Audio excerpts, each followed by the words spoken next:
یکی از دلیل انجینا پکتوریس ابستراکشن یا بندش کرونری آرتری می باشد که قسمت لفت کرونری آرتری انتریور پارتش زیادتر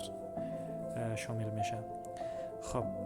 حالا اینجا تداویش ما به شما نشان میدم که چگونه است. شما ببینید این قلب است که انتریور پارت لفت کرونری آرتری اینجا بندش شده و برای تداوی ابتدا کاتتر از طریق رادیال آرتری اسهن یا از طریق فیمورال آرتری وارد میشه که اینجا از طریق رادیال آرتری وارد میشه. خب زمانی کاتتر وارد شد اول به براکیال آرتری، اکسیلری آرتری و همچنان بعد به ارک اف آورت میرسه و بعد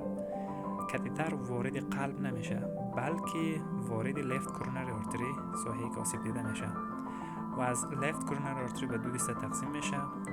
که یکی به سیرکمفلکس و دیگری به لفت انتریور دیسندینگ و این جایی که تخریب شده لفت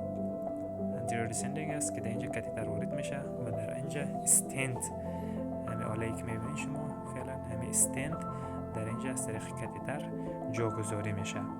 و خود کاتتر دوباره کشیده میشه.